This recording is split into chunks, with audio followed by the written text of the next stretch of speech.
in four parts, part one, part two, part three, and part four. Now look at part one. Part one.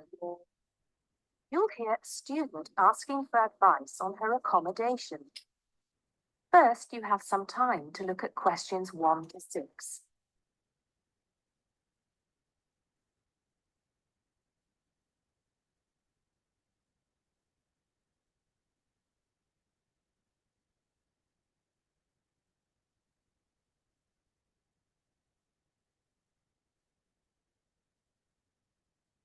Now we shall begin. You should answer the questions as you listen, because you will not hear the recording a second time. Listen carefully and answer questions 1 to 6. Good morning. So, what can I do for you? Well, it's about the accommodation where I'm staying at the moment. First, can you give me your name and address, please? Yes, I'm Maria Dominguez, and the address is 12 Pine Tree Terrace. It's in Westcliff. I'm staying with 2 other students. There's actually 4 of us in the house, us 3 students and the lady who rents the house to us. So, is there a problem? Well, there are a few, actually. You know, I'm a first-year student, and though I lived away from home for a while when I was studying over the summer in Mexico City, I've never lived abroad, and it's a big change for me. The course is tough, but that's not the main difficulty. I'm coping with that up till now, anyway. The accommodation was arranged for you by our office, wasn't it? It's a nice place by the sea. Okay, but it's difficult. There are only a few buses, and it takes about 50 minutes. It's just so far away, and there's no way I can get back if I want to stay on after 7. And also the other thing is, there's nothing to do there. It's basically just a village. All my friends stay on campus. What about the girls you live with? Do you get on with them? Well, when I see them, but one of them is hardly ever there. Mostly she stays in a house with friends. They've got plenty of extra space, you see. The other girl is quiet as a mouse and hardly ever leaves her room. The landlady's friendly enough, though a bit forgetful, and she doesn't keep the place very clean. I don't have any real problem with her as a person, though. I understand it's rather far away.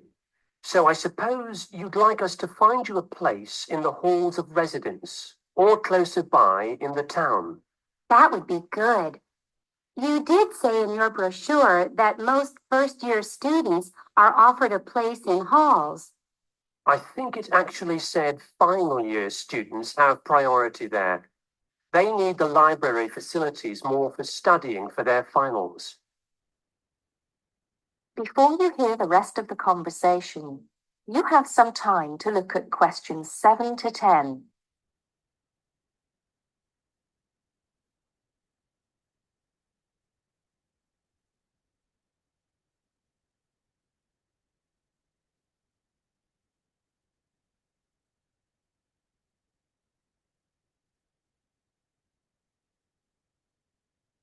Now listen and answer questions 7 to 10. Anyway, let's see what we can do. Just a moment, I'll check what might be free. Sometimes students drop out or move from halls, though we were full at the beginning of term. By the way, have you checked the student notice boards? You know there's one in each of the 4 colleges, don't you? There are often requests for people to share houses, and it can be quite cheap. No, I hadn't thought of that, but it's a bit of a risk living with complete strangers. Now, I see there's a room free in Hillside College. That's the one with the tall tower, right? That's it. It's the smallest college and has a reputation for being quite fun. Oh, but it's a shared room. Would you consider that? That's going to be a problem for studying, isn't it? What if she plays music all the time, and maybe we won't have anything in common? Maria, I see you're studying history. So is this girl, Francesca. She's Italian. Well, at the moment, I'm doing the general humanities course, which includes history, but actually, I'm planning to change to literature quite soon. That's not the thing, though. I really want a room on my own. Right. I'm afraid I don't see any other openings. There's nothing showing up on the computer, at least on campus. Well, if I have to stay where I am now, I'm going to find it more and more depressing. Here's one more thing we can try. The university owns several places on the Thanet Road and also by the West train station. Both of these are about a 20-minute walk down the hill. They're not the newest of buildings, but I could check for you. Can you come back tomorrow? Oh, no, that's Saturday. What about Monday? Yes, sure. I'd really appreciate it if you could do something for me. Let's hope so. That is the end of part 1. You now have half a minute to check your answers.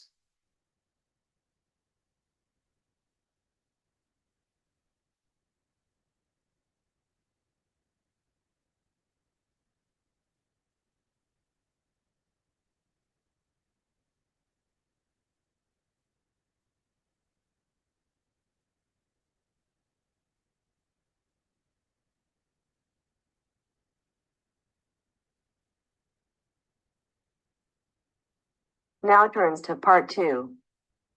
Part 2. You will hear a lecturer discussing the possibility of creating nuclear fusion. First, you have some time to look at questions 11 to 15.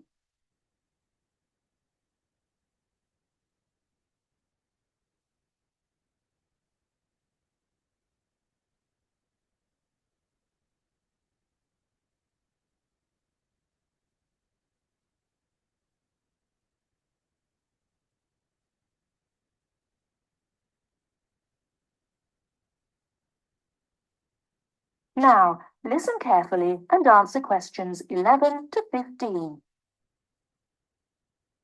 We look at the sun, a huge ball streaming out essentially limitless energy into space, and we think about how we need that energy here on Earth. Our oil reserves are running out, coal burning causes much pollution, and nuclear energy has many dangers. But where does the sun itself get its energy? The answer is that the sun makes it using fusion, or more specifically, in a hydrogen fusion process. There is no pollution, no radioactivity, no waste products, and we have plenty of hydrogen. So, hydrogen fusion seems the perfect answer to our energy needs, and scientists have long attempted to achieve it here on Earth. So, what happens during this process? The first step is to make two light atomic particles approach. In the case of our sun, the hydrogen particles, the lightest and also the easiest to deal with. However, the problem is that the nuclei of atoms have electric fields, and fusion between these particles is opposed by their similar electric charge. They most naturally repel each other, and the nuclei of all elements are exactly the same in this respect. Thus, in order to overcome this repulsion and force them together, the second step, the particles are heated. Trouble is, we need a lot of heat, incredible temperatures, the sort only seen on the surface of the sun. This is many billions of degrees, far higher than the melting point of any known material. Still, the concept is simple. The hot, wildly moving particles, which are now called plasma, will crash into each other, resulting in the third step, the fusion into helium, which releases energy and begins a self-sustained process. Before we talk, you have some time to look at questions 16 to 20.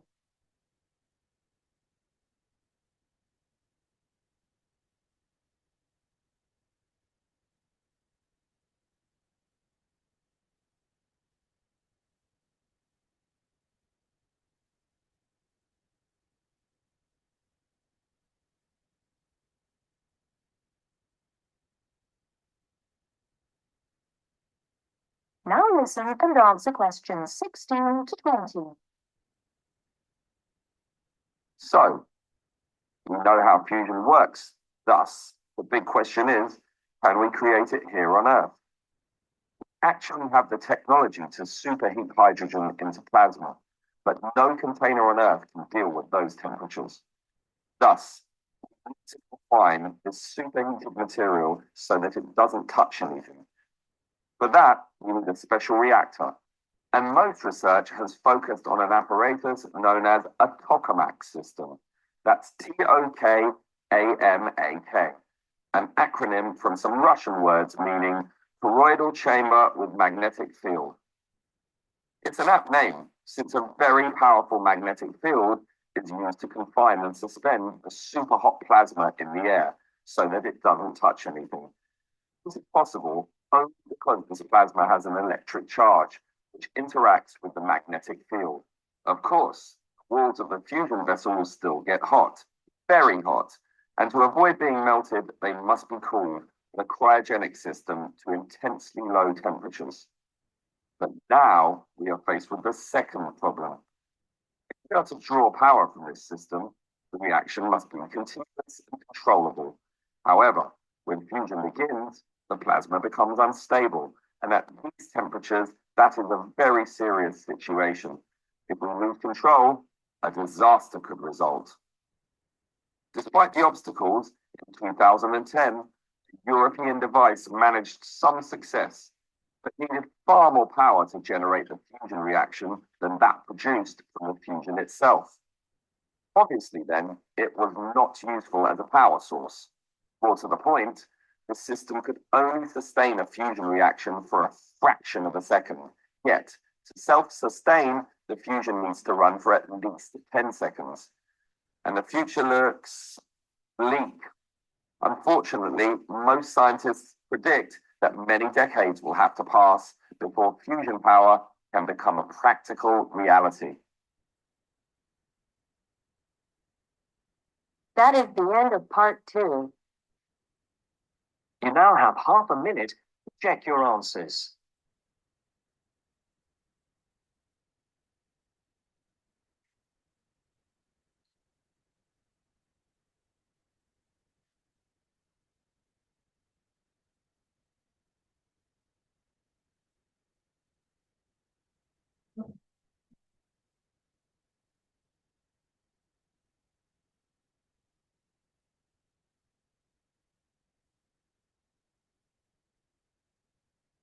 Now turns to part 3. Part 3. You'll hear a student, Penny, talking to two friends, Ray and Louise, about a television competition Ray has entered called Travel Documentary.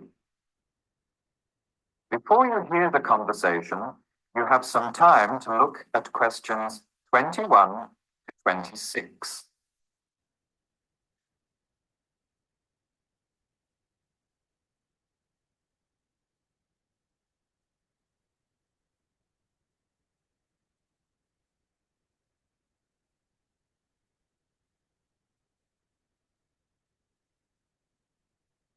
Now, listen carefully and answer questions 21 to 26. Hi, haven't seen you two in ages. What have you been up to? Hi, Penny. Ray is really excited. He's just been shortlisted for travel documentary. He could be off traveling around the world for 3 months. Travel documentary? What's that? You've never heard of it? Don't you watch TV? Well, actually, no, hardly ever. Especially since I've started working on my thesis. I don't have time to breathe, let alone watch TV. So what's this all about, Ray? Well, actually, it's a competition run by public TV.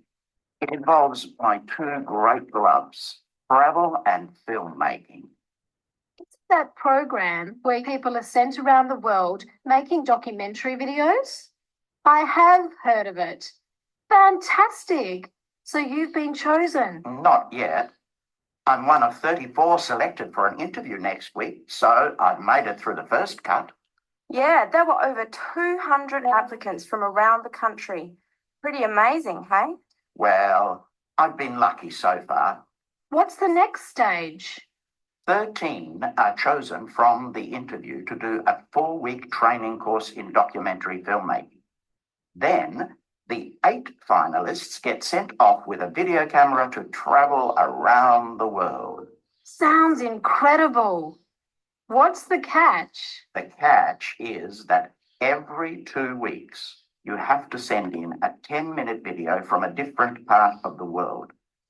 It's broadcast on TV along with the work of 3 of the other competitors and judged by a panel of experts and the TV audience. So you're under a lot of pressure. Wow, I guess so. You mean you're on television every 2 weeks? Yep, that's right. But first, I have to be selected. Do you have to have any filmmaking experience to apply? Some background in photography or video making helps, but you're not supposed to be an expert. In fact, you can't apply if you've already worked in filmmaking. We all get the same 4-week course, so we start with the same skills. Can you go anywhere in the world you want? Each competitor makes up his or her own travel plans and has to get them approved. Before the conversation continues, you have some time to look at questions 27 to 30.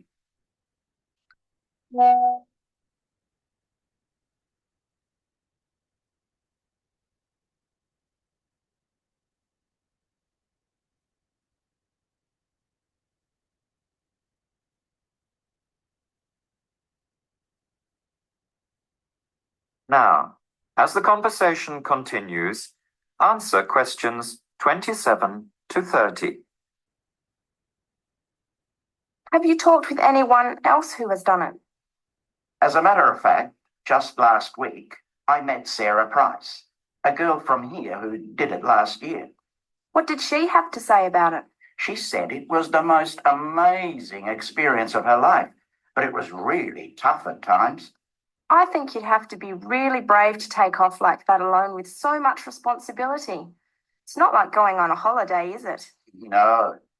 2 weeks in a country, often where you can't speak the language, to find a story, film it, organize all the editing. Then you're off to a completely different part of the world to start all over again.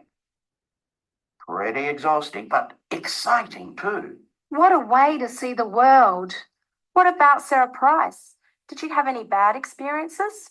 She said the worst part was when she got some mysterious fever in Mongolia and thought she might have to be sent home. Fortunately, it got better, but she said it was scary to feel really ill when you're alone so far away. So what made you want to apply? When I saw the program on TV a while ago, I thought, this is for me. I've always wanted to travel, but needed to work for a year before I could even think about it. Then a new series started up. I thought, now's my chance. Don't you think you'll be lonely? I don't think I'll have time to be homesick. I'm more worried about having too much to do and not enough time to get things organized.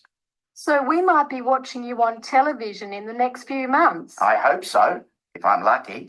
When will you know for sure? They choose the final 8 in March. A month later, you're on your way. So do you have to pay anything? Nothing. It's all paid for. Course, camera, flights, accommodation, and in-country travel. The budget is pretty tight, though. No extras. I sure hope you get it. Then I'll be finding time to watch at least one program on television every week. That is the end of part 3. You now have half a minute to check your answers.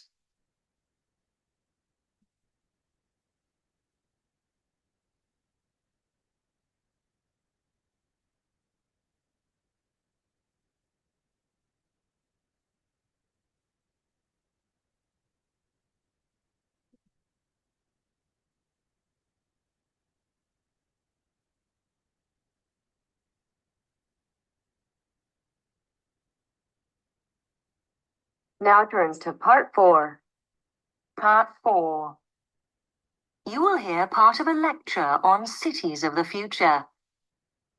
You now have 30 seconds to read questions 31 to 37.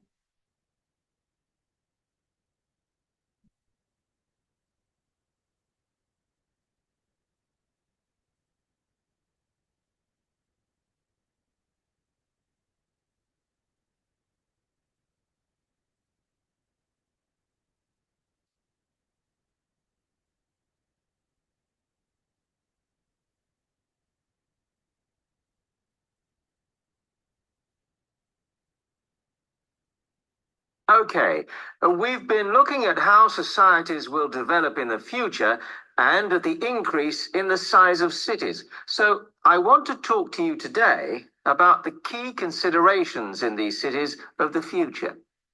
There are 3 key elements I want to look at, and these are the new features they will have, issues of size, and the main problems to be considered.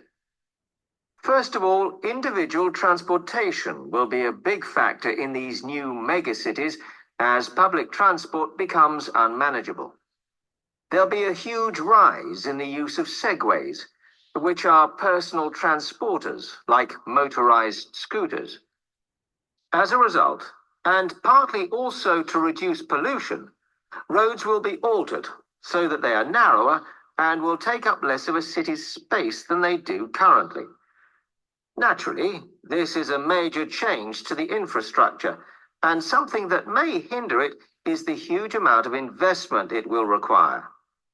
The next thing is, what is going to happen to the commercial areas? We do not want these to become even larger concrete jungles than they are at present, so we have to look at design. And current designs for city development include building gardens on the roofs of these buildings to make a more pleasant environment for workers. And you may think that these areas will expand to cope with increased commercial activity. In fact, the prediction is that they will cover 1/5 of the area that they do at present as we build upwards. The exception to this is shopping centres, which we predict will expand with more and more temperature-controlled malls. What may cause difficulties is that the superstores will be confined to the outer edges of the city, as they will be too big to fit into the new malls. Then, of course, there are the residential areas, and these will undergo their own changes. One particular development will be houses which are built from glass, as innovations in this material allow it to provide light without causing problems with temperature inside a building. The residential areas will not be allowed to expand without limit, as happens in some areas at present, and their size will be restricted to a population of 15,000. One issue, which has yet to be resolved, and I'm not sure it ever will be, is how we manage to house older residents.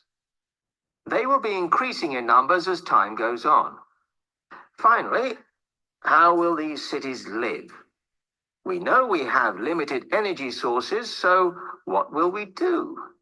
Well, something currently in development, which will be a feature, is that waste is going to become an energy source. For example, to provide gas in homes. Also, as new technology and systems are developed, we will find that energy plants will become smaller.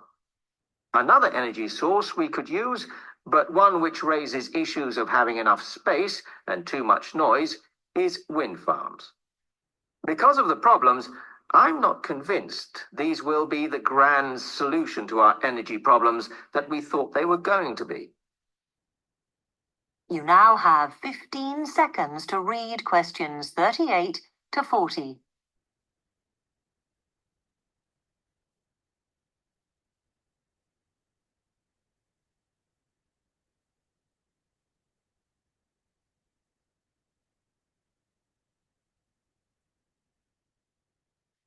Now, moving on to looking at the social aspect of cities, we need to look at housing and how people will live.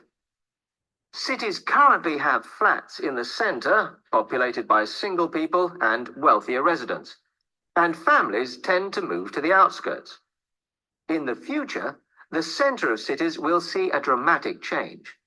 We will see many more examples of cooperative buildings. This is where people join together to form a company that owns the building they live in.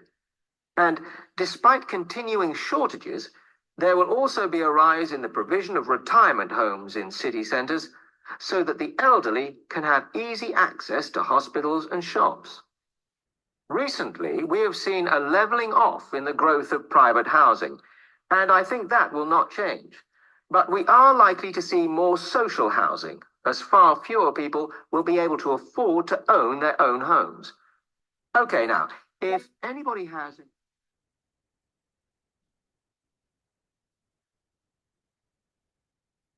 That is the end of part 4. Check your answers.